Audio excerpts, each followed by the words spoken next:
Hello students, so let's learn another Vedic math trick today. So in this trick, we will try to learn how we can find the cube roots of perfect cube numbers. Okay, so let's see the cubes. First of all, let's see the cubes of first 10 numbers. So 1 cube is 1, 2 cube is 8, 3 cube is 7, 4 cube 64, 5 cube 125, 6 cube 216, 7 cube 343, 8 cube 512, 9 cube 729 and 10 cube is 1000. Now what should we notice in this? Look at the last digit of each number. You see the last digit of the cube is 1.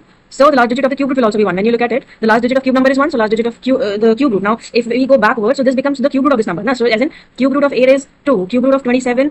Cube root of 27 is 3. So, but except 2 and 3, you look at it, the last digit of the cubes and their cube roots are same here. Or we can say the last digit of number and cubes are same. So in the same way, the last digit of cubes and their cube root will also be same, isn't it? Except these numbers. But then also for these numbers, we can see the cube of 2 is 8, so cube root of a number ending with 8 will be 2, and cube root of a number ending with 7 will be 3. In the same way, the cube root of a number ending with 3 will be 7, and the cube root of a number ending with 2 will be 8. So in this way, we can say, let's accept these four cases.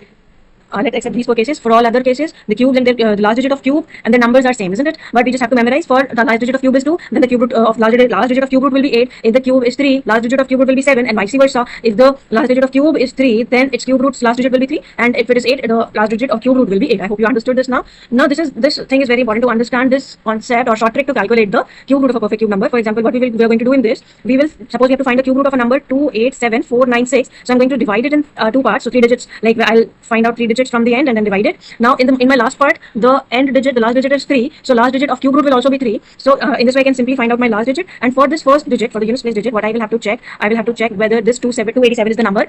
It lies between which two cube numbers. As we know the sequence, we can find out that 287 lies between 216 and 343. So 287 lies between 216 and 343, where the cube root of 216 is 6 and cube root of 343 is 7. So in this case scenario, we are going to pick the smaller number, which is 6. So simply cube root of 287496 will be 66. So answer is 66 here. So this is that easy. Okay, let's try one more question to understand this concept better. Now this number is ending with 2. So as we have done, this is the exception case. So here the end digit of cube root will be 8. It will not be the same, but 8. For 2 it is 8, for 3 it is 7. Okay, to get the previous digit, we will have to check that number 356, that this 356 lies between which two cube numbers. For this we can go back to this again. Here you can see this lies between 512 and 729. You have to actually learn these first 10 cubes of first 10 numbers to solve this trick. So 689 lies between 512 and 729, where 510 is cube of 8. So cube root of 512 is 8, and for 729 it is 9. So between these two numbers, that 681 lies. So out of 8 and 9, I will have to pick the smaller number. So 88 will be the answer for this question. The cube root of 681472 will be 88. Isn't it simple?